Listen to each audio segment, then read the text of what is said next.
Well,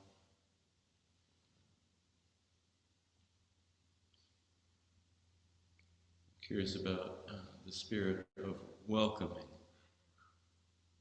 Are there ways we can deepen our welcome for each other in this space? And the conventional thing is I just say, oh, welcome, but that's not enough really, right? We have to all welcome each other and be a field of welcome and inclusion and belonging.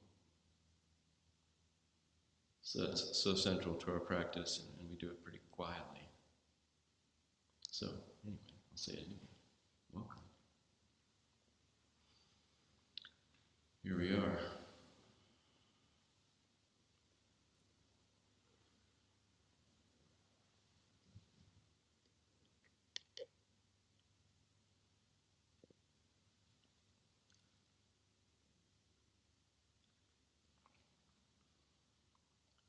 Well, we've been sitting in this space as a collective for quite some time. And as a collective, the individuals come and go a bit. Some individuals may have been here for longer than others, but we've all been here the same amount of time, actually, together.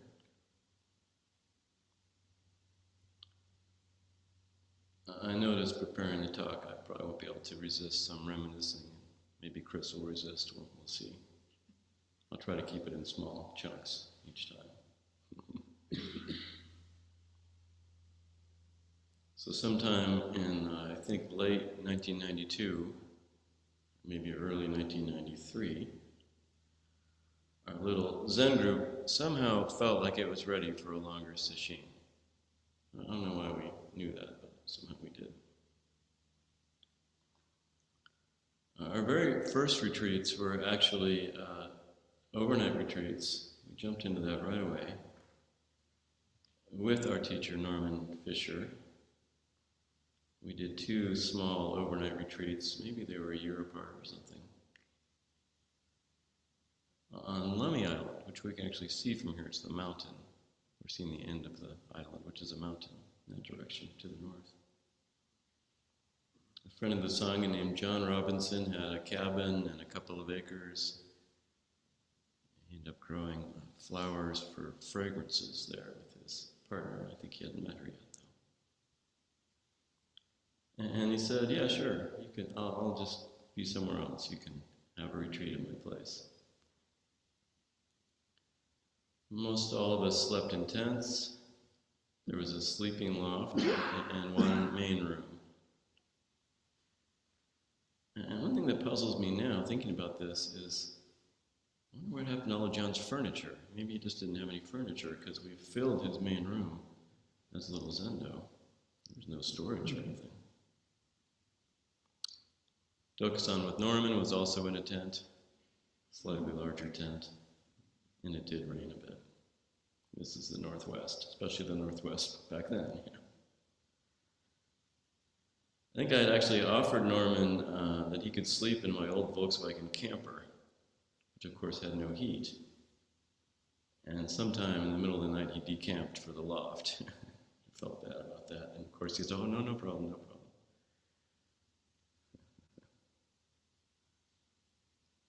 The first of those Lummi Island retreats, myself and Florence Kaplow received Jukai. And the second of them, Bob Penny did. Bob's out there in Zoomland. I remember Bob Forrest crawling across the floor as an infant or a toddler, maybe, in between.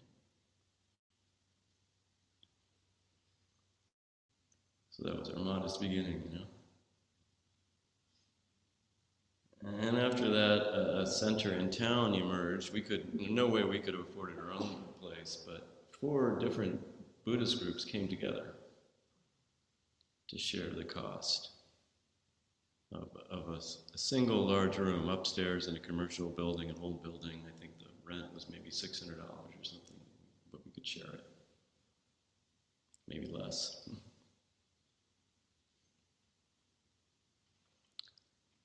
And there Norman came a couple of times, and we had weekend retreats. So that was another early retreat. I promise I won't bring this up again, but a highlight for me remains, where's she right now, that maybe the very first one or the second one, John's daughter Gillian came 15, 16 years old and sat the whole retreat. So wonderful. Now that you're in your mid-40s, I'll stop talking about it. There you are. I always figured you were proud of yourself at the time, like I did it. Yeah. And look what you did. Here you are. I remember I was so nervous. This is another memory I have of that, one of those first retreats. I think it was the same one. I didn't realize it, but I was just sort of frozen up and in my own head, some altered state. It was the early morning and probably early spring. It was cold and the windows were wide open. This cold breeze was blowing in. It was like freezing in there. And I was not noticing at all. We're going to have this retreat. And Norman had to come over and nudge me and says, maybe close the windows.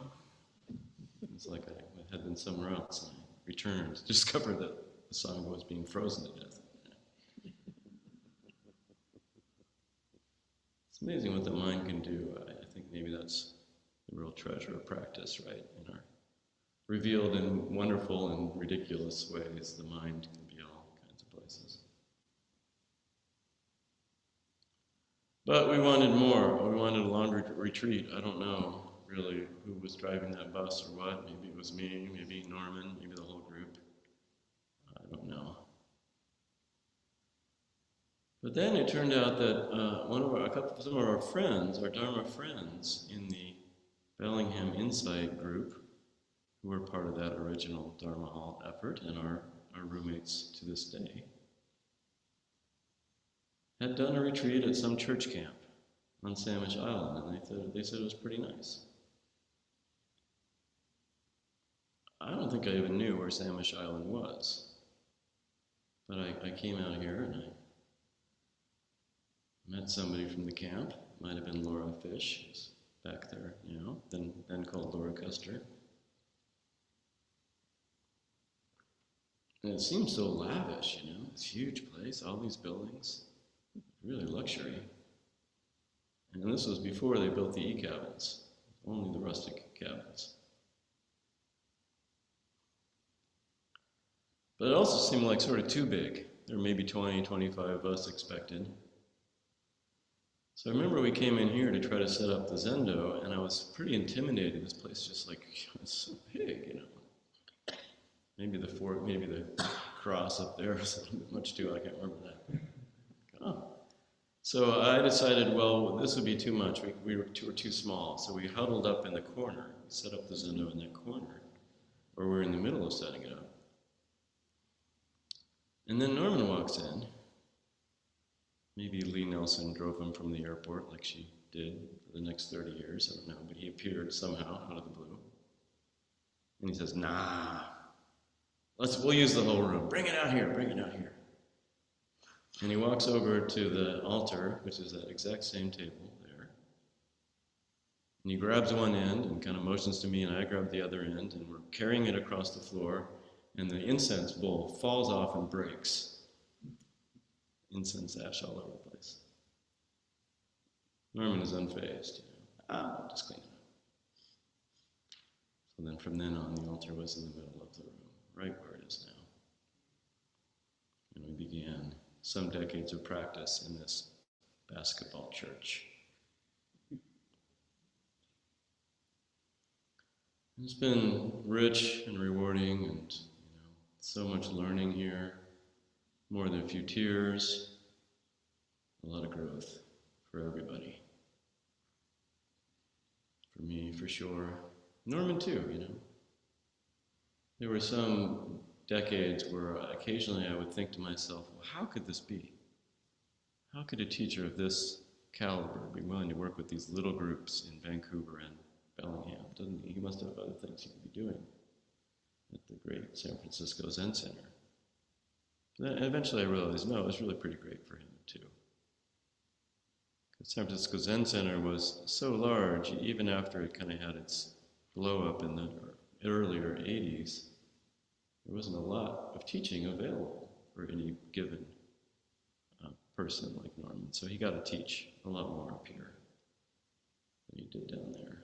I think it was very rewarding for him. So that first retreat, which might have been in June 1993, I was 27, Norman was 46, and it seems some years have gone by. Now I'm 60 and Norman will turn 80 in the fall. And except for missing 2020 and 2021, for reasons we all know, we've been here for this full week of practice ever since in June. What an adventure.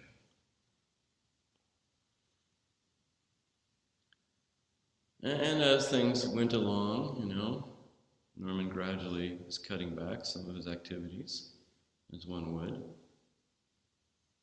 Zen people seem to be a little slower to think of that, though. They hang in there for a few decades longer than standard retirement, usually. But I've had a conversation going with Norman for the last 3 or 4 years about, how much longer will he come? But usually when something like him saying, and I don't know if he brought it up or me, but him saying, oh, you don't really need me around. And I said, no, please come. I didn't feel desperate about it, but I'm like, take you as long as we can get you, man. Come on. And actually, we finally came to a firm agreement last year. That agreement was he would come 1 more year. And you might have noticed, he's not here. So what happened after he got home, I think, last year, was he realized, now this is a good time. I've given him some guff about part of his reason being that he's allergic to being fussed over. Maybe most of us are, really. Probably it's good if we're a little unhappy about being fussed over, Helps shake out the narcissist or something. And that's true. It would have been that way, don't you think? If we had advertised this retreat as Norman Fisher's last year. Been 120 people here. Every Dokusan would be like, oh. So we avoided all that. And so did we. But actually, I think that's not the real reason. It took me a while to realize this. Well, maybe I'm realizing it just now. That actually, energetically, it really just was time. Time for change. And he could feel that. Maybe you read his little letter to us about that. Talks about that.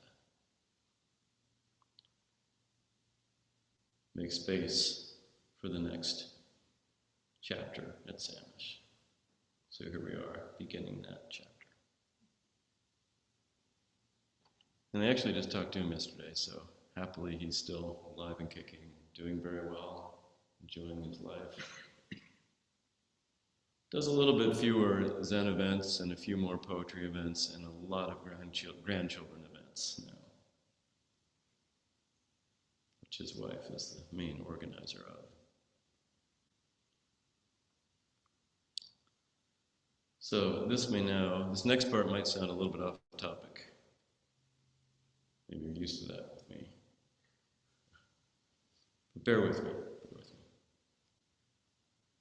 I had this earworm surface, which is I was remembering an LP, an album I had that was from Reggae Sunsplash. I've never been to Reggae Sunsplash, but I believe it to be a large annual reggae concert in Jamaica, and that all the current, important people in reggae would be there. And the LP I had, I don't think I have any of these anymore. Who knows what happened to them? Must have been from the year after Bob Marley died. Because it opens, the first track opens with a few seconds of the MC calling out in that beautiful Jamaican accent the following. I remember this word for word. I'm sure it's what he said. You are in Montego Bay, Jamaica, in case you have forgotten where you are. And we have to say, no one can take the place of Bob. No one. But we're going to try and do our best. And then immediately the bass line for the first song starts. Maybe it was a Bob Marley song, even, I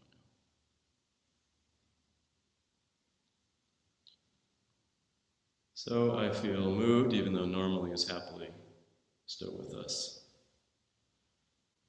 to officially share with you that you are at Samish Island Camp, in case you have forgotten where you are, and no one can take the place of Norman.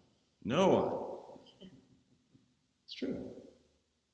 But we're going to try and do our best, all of us, together.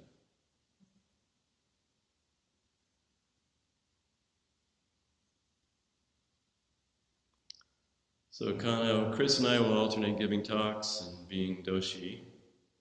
And so here I am up first, so we get to hear from Chris tomorrow. And the topic will be Dogen's teachings. I'm planning to do all four of mine on one longer Dogen text, and Kanho, Chris, is going to bring up 3 different texts and bring up some themes that she sees in them. All are from the Shobogenzo, his classic collection of essays, which Chris has been coordinating a group reading every single word of for, I can't remember how many years, 6, 7, is it 7 yet? 6.5. 6.5 years. So we're getting familiar as a community with Dogen. And I hope everything we share is in fact helpful encouragement to your practice, not just some arcane thing from old Japan. And let's please, all of us, remember the preciousness of this opportunity to sit Sesshin together. Practice with full hearts and take care of this beautiful practice together. And I don't feel like I even need to say that because we're doing that. Can't you feel the strong, heartful start we have here? It's wonderful. Our way at Red Cedar, more or less, is to try to be serious about what we're doing. This is not nothing, but also relaxed. What's happening here is precious and rare, and it's no good getting uptight or too precious about it all. Because, of course, the Buddhas with whom we are sitting also double as conditioned human beings, and we're each of us going to get a little bamboozled and distracted and forget where we are, even though we're not smoking weed in Jamaica right now. We'll still forget where we are.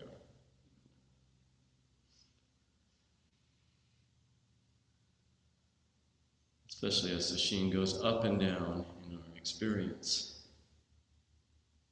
As Mari read to us last night so eloquently, Sesshin includes pleasant and unpleasant experience, and our way is to practice with them equally.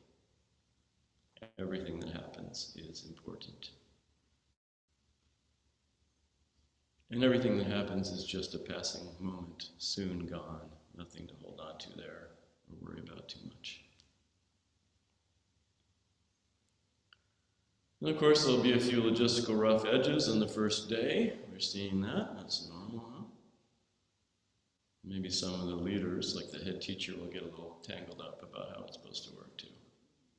We see that, too. But the good thing is that it takes care of itself, you know. Sesshin leads us back to our true hearts, to our Buddha mind. Sooner or later, we remember where we are, we come back.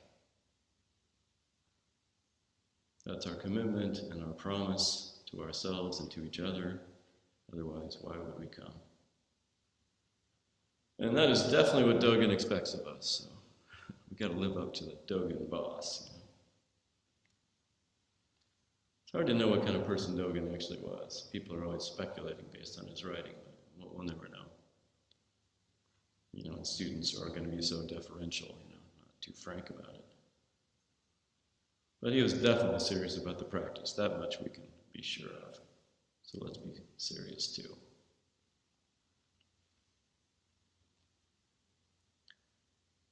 So the text I've picked, I've recited, and many Sangha members have recited, some many times. I want to talk about the San Sui Kyo, the Mountains and Waters Sutra by Dogen. It was written by Dogen at his first monastery, Koshoji, in the rural farmland south of Kyoto, before he actually was in the mountains, when he was 40 years old. We chant this particular Dogen text at our Mountains and Rivers backpack each year, so it's familiar to those of us who've been able to do that. So I'm glad to share it with those who haven't had that opportunity as well.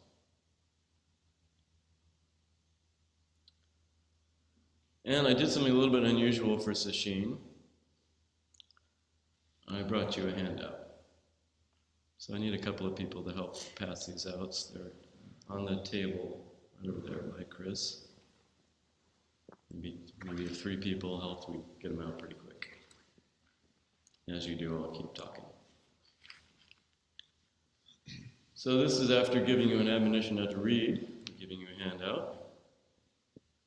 So this is not like reading material, but support for these talks. I just know it would be so much easier if when I'm quoting a section of the sutra, you can actually see it with your eyes and read along as well. But text is like magnets to our minds, and we're all flipping through this already and getting very, the mind, oh good, something to read. So we'll try to just use it in support of the talks. And I'll let you know what page we're on, and we'll read a little bit there, then we'll set it aside and digest. So that's the purpose of that. So please don't flip ahead. I wonder what the ending is, Don't worry, the ending doesn't make any more sense than the beginning. So there's no need to worry about that. So this is Kaz Tanahashi's translation, which we principally read around here because his translations are so accessible, warm, loving, really, I'd say. I think Kaz and his collaborators really show their love for Dogen as they translate. And as we study this, I may refer to a more academic translation by a scholar named Karl Bielefeld, because sometimes Kaz and his collaborators kind of simplify out some of the more complicated stuff or the references. Dogen was constantly quoting. Sometimes he's quoting a very particular thing for a reason, and it makes it hard to read if they put in like a zillion footnotes. But that's also there. So let's enjoy the very beginning, page 1. Or actually page 2, just to quit the computer. Mountains and waters, right now, actualize the ancient Buddha expression. Each abiding in its condition unfolds its full potential. Because mountains and waters have been active since before the empty aeon, they are alive in this moment. Because they have been the self since before form arose, they are emancipation actualized.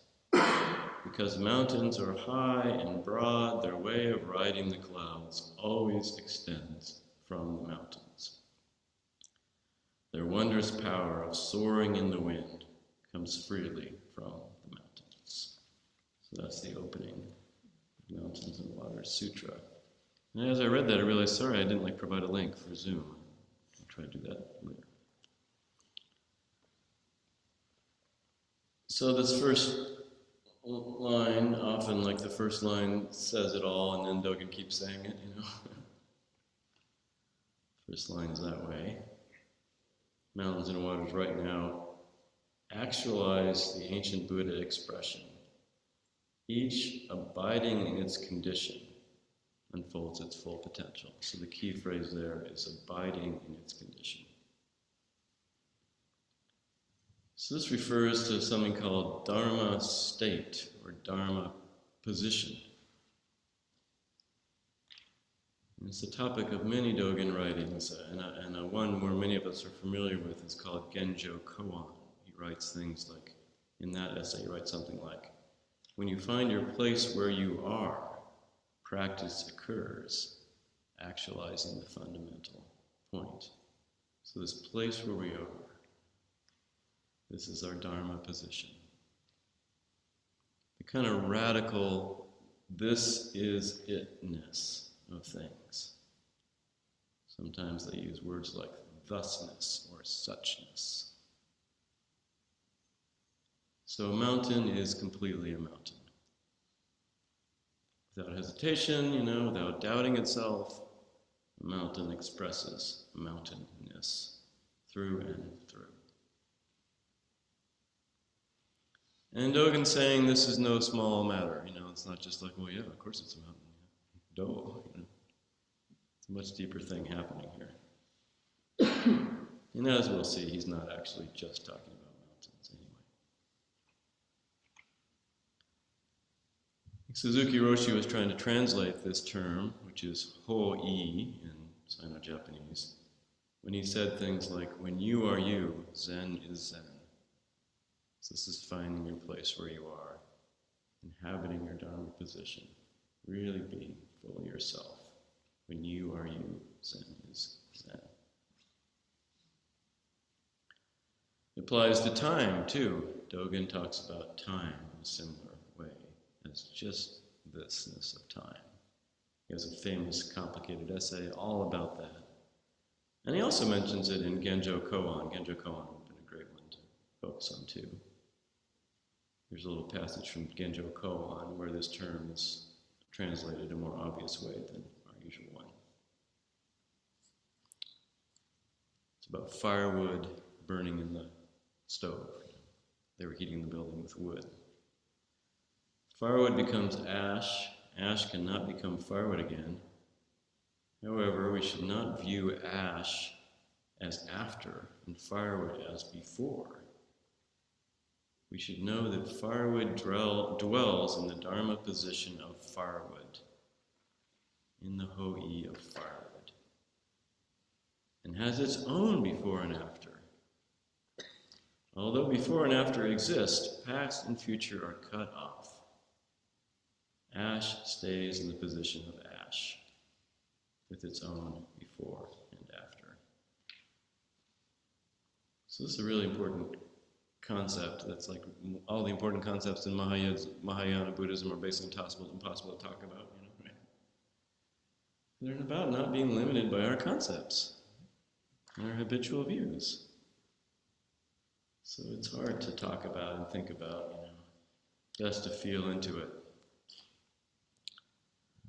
One of my sources, who is often a source when we talk about Dogen around here, is a Japanese priest named Shohaku Okumura. He's a Japanese teacher who's lived in America now the majority of his life. So he wrote a book, or had a book published about this too, this text. And one about Genjo Koan, so he loves them both. And he talks a lot about all this, and one of the things he says is, Dogen actually encourages us to practice not understanding. Dogen cooked up little phrases, putting different compounds together. So he cooked one up called not understanding. So that's what we're trying to practice here. But it's active, It's an engagement with our practice, with the text, but not the usual kind of understanding. But there's a feeling to it, right? Mountains being fully mountains, us being fully us. And yet, what's this about? we're all here because we're not actually quite satisfied with us, with ourselves. So there's something other than that happening here.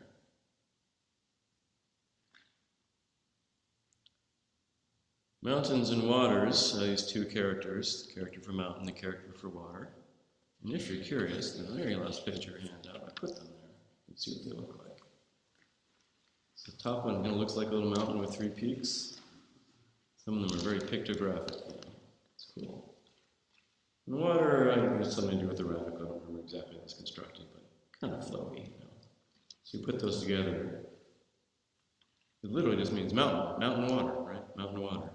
We read it as mountains and waters.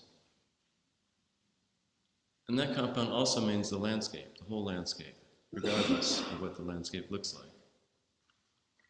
And that means the whole universe. So mountains and waters is not just talking about go outside and look at the Cascades, or checking out in Blanchard, but it means inhabit the whole universe. And in Zen literature, as you I'm sure have noticed, there are lots of sayings that refer to mountains and waters, and oftentimes in English they say rivers, which might be implied, but it's not usually the character for river. It's almost always the character for water. They put river in there too. Looks like a little river.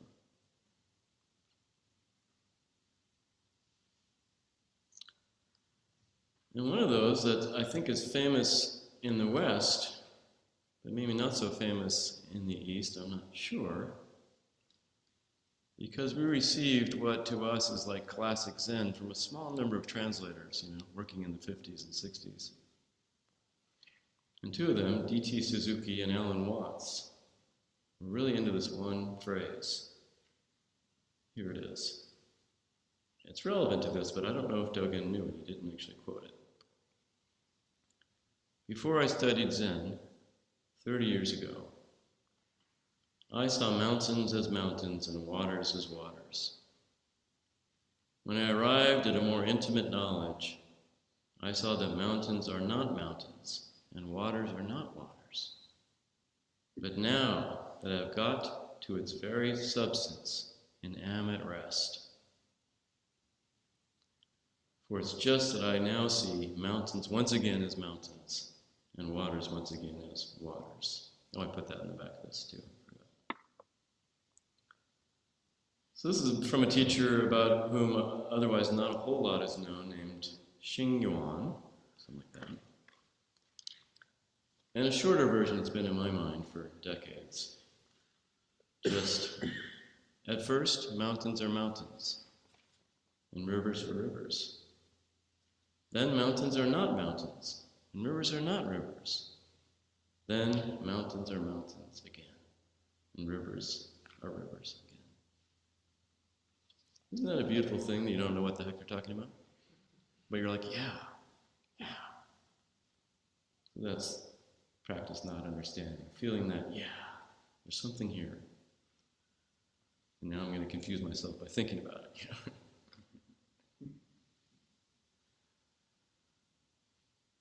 Sometimes I get a little distracted lately by trying to deep dive into the Chinese as a non-Chinese speaker, but I have a computer. And it turns out the character in where it says mountains are mountains, waters are waters, the character for are is not the usual character for to be. It's not the usual character for are.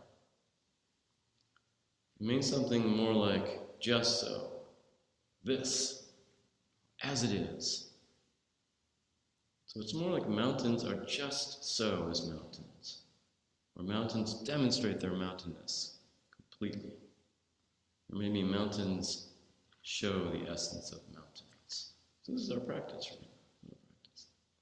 Much more active than it sounds like in English when we just say, mountain's a mountain. No. And we can mess with intonation in English a lot and mean different things. Mountains are mountains.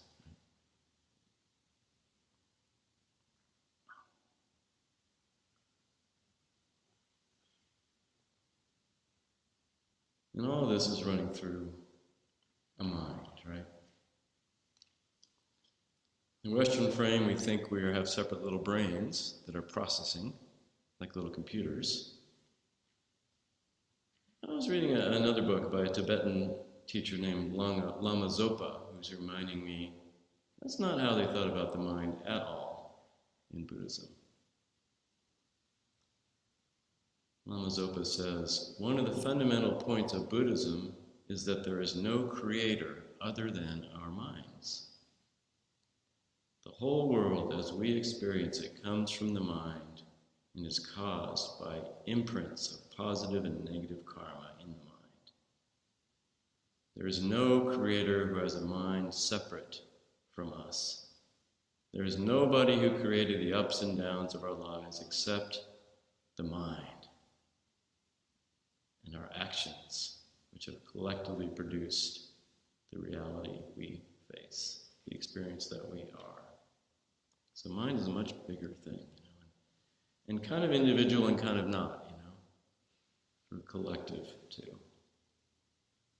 That part they don't pin down too much on purpose. So let's look again at this first section. And now let's substitute mind for mountain, or for mountains and waters. So you can look or just listen. This might be a little mind bender to have both these at the same time, but you can see. Our minds right now actualize the ancient Buddha expression. Each abiding in its condition unfolds its full potential. That's better, huh? Our minds right now actualize the ancient Buddha expression. Each abiding in its condition unfolds its full potential. Because, next part, because mind has been active since before the empty eon, we are alive at this moment. Because the mind has been the self since before form arose, we are emancipation actualized. Feel into that. We are an emanation of what arose since before the beginning of time. And we are alive at this moment. It's here, now. The self before form arose, we are emancipation actualized. To me, that's what Dogen's talking about with all this mountain gazing. That I'm not just this person who was born such and so year and had such and so experiences at Sandwich 30 years ago or whatever. There's something much more radical happening than that, says Dogen. I think it's true. Don't you think? And then the last part of this section, he says, because mountains are high and broad. It's like the last sentence of the second paragraph. Because mountains are high and broad, their way of riding the clouds always extends from the mountains. Their wondrous power of soaring in the wind comes freely from the mountains. So as a result of actually feeling this, understanding, which is a word that's used that doesn't map quite to the way we use it, understanding, there's actually nothing but freedom. We ride the clouds and soar in the wind. We're so free. Isn't that beautiful? And it turns out, and this is more like character study done by Shohaku, not me though, soaring the wind, as a quotation, it's actually like literally having the power of flight, which was a thing that the Taoists could supposedly do, The great Taoist immortals could fly, from peak to peak. They hung out in the mountains too. And the Buddhists adopted this in China too. Which you may or may not recall, was also a little strand in the promotion of transcendental meditation. But there were some transcendental meditators who could hover in the air through the strength of their practice. And there's like these grainy videos. Of course, it's pretty much Bigfoot, but still wonderful. Really concentrated, lighter than air. So that let's be inspired by that too, Our meditation shouldn't just be heavy like a mountain, but also light as the air, soaring in the wind.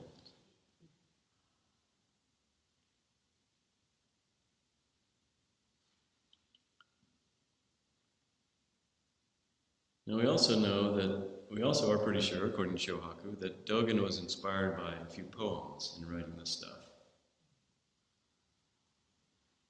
This essay and one he wrote right before it, which Chris is going to talk about, I think tomorrow, were inspired by a poem by a Chinese poet named Su Shi, also called Su Dongpo. These guys have multiple names, it's very confusing, and we're also pronouncing them wrong, so it's hard to keep track. And I've got that in the very back, and I think it's like one of the most beautiful things. It's right in the middle of this last back page here. This is a famous poem, I guess, by Su Shi. The Chinese is at the top, and here's my version. This mountain stream is Buddha's long, broad tongue. This vast mountain is Buddha's formless body. All night long, listening to 84,000 sutra verses, when the light returns, how will I explain it? This mountain stream is Buddha's long, broad tongue. This vast mountain is Buddha's formless body all night long, listening to 84,000 sutra verses. When the light returns, how will I explain it? So I was actually reading this while camped at a mountain stream deep in the wilderness below Glacier Peak. And I was so inspired by this. This is where our temple name comes from, too. San Suiji, Mountains and Waters Temple.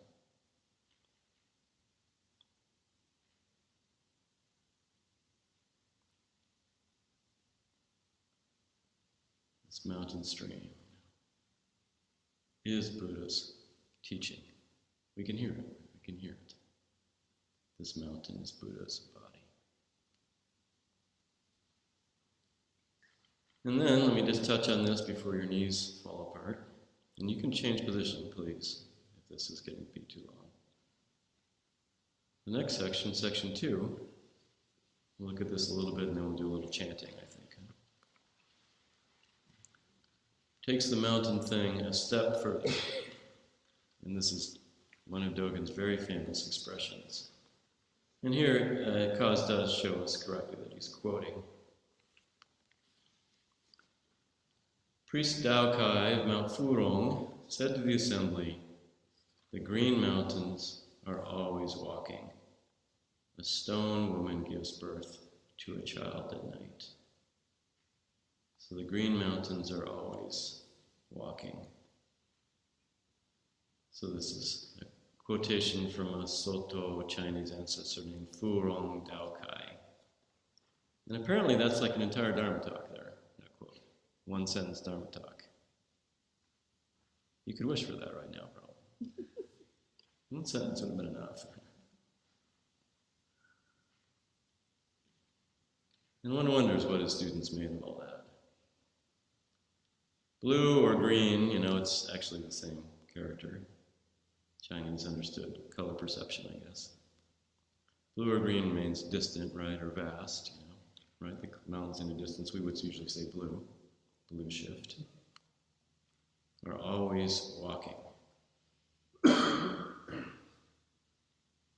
So this is really great, right? Because we think of mountains as really solid. They're symbols of imperturbability, of equanimity, nothing disturbs the mountain. And that's a wonderful way to practice zazen, actually. Really feel your body as a mountain. We're rooted in the earth. We're upright and tall like a mountain, rising to the peak, top of our heads. You can feel the solidity of the body and remind yourself radically and completely that you are not doing zazen with the head, It's only the peak. You need the whole body. And then that's a nice metaphor is when you have a crappy mood or something, you remember, oh, that's just a storm blowing across the mountain.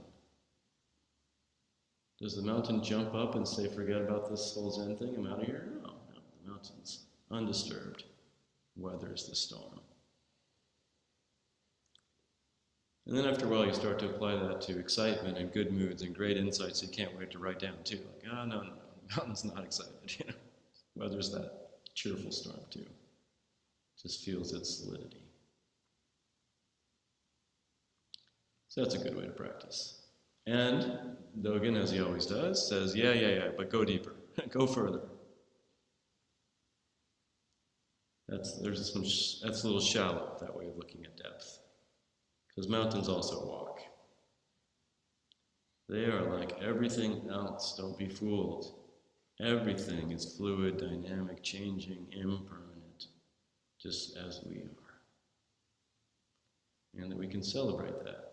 This section is a celebration of walking mountains. It's not just like, I'm going to mess with you now with my philosophy. It's a celebration. And we can enact this like so beautifully, right, with our Kinyin practice. Which is sometimes like the neglected orphan of Soto Zen, so we're bringing it back as walking mountains.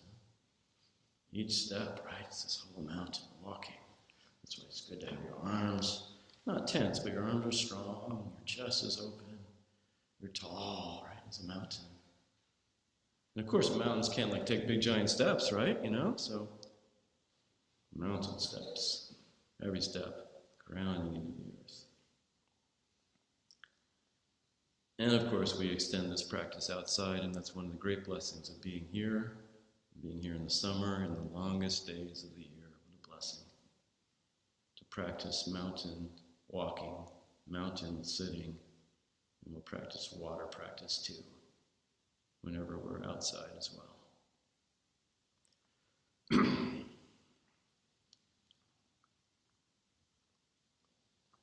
Another little note, some of these famous Chinese mountains are actually not that big.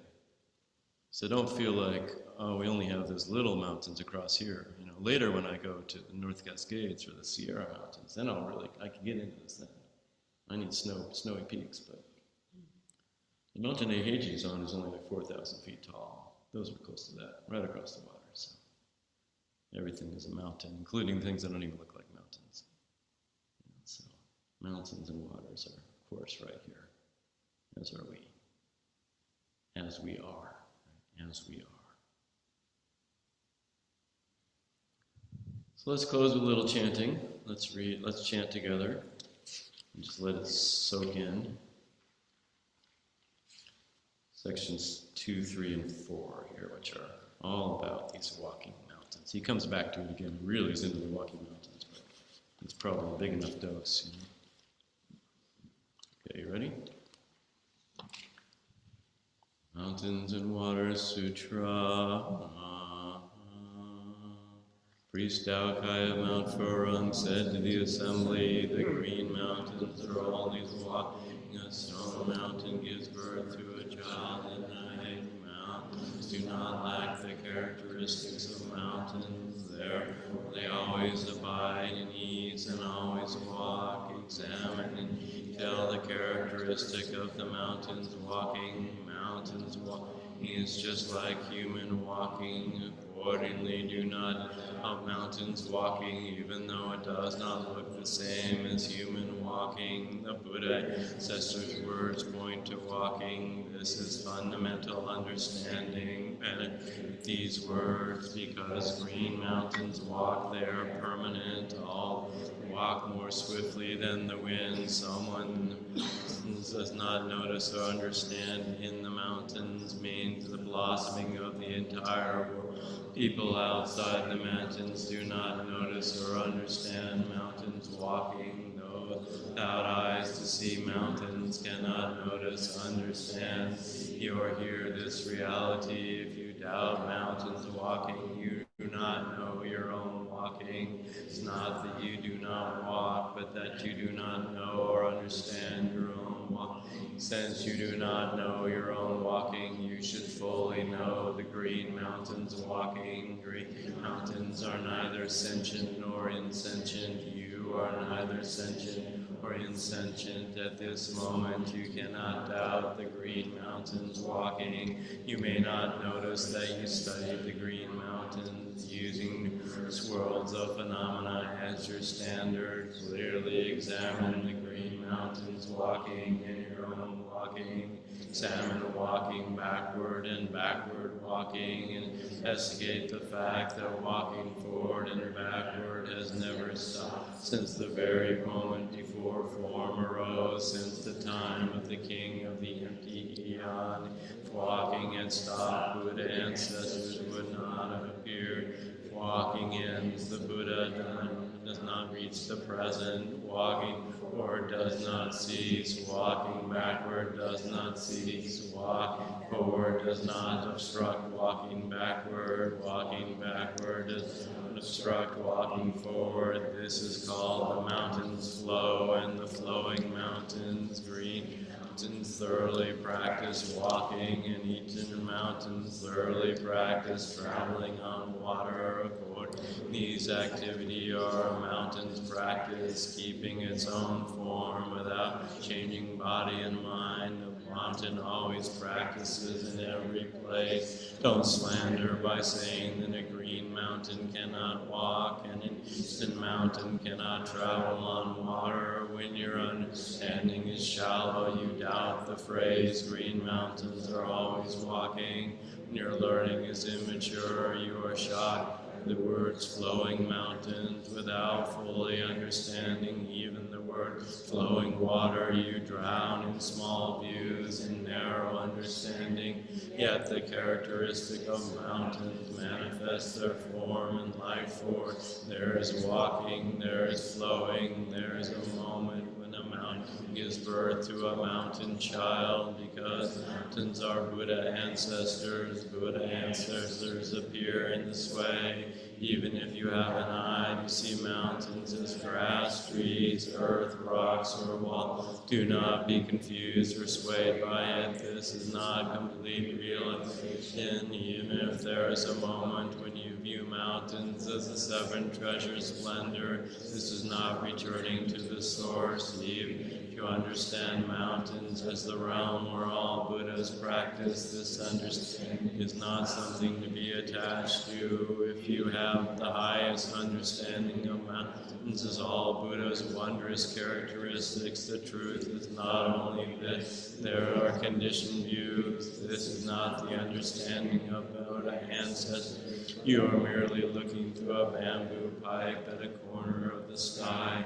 Turning circumstances and turning mind is rejected by the great sage. Speaking of mind and speaking of essence is not agreeable to Buddha ancestors. Seeing to mind and seeing into the essence or activity of people outside the way. Confined words and phrases do not lead to liberation. This is something free from all of these views. That is, green mountains are always walking.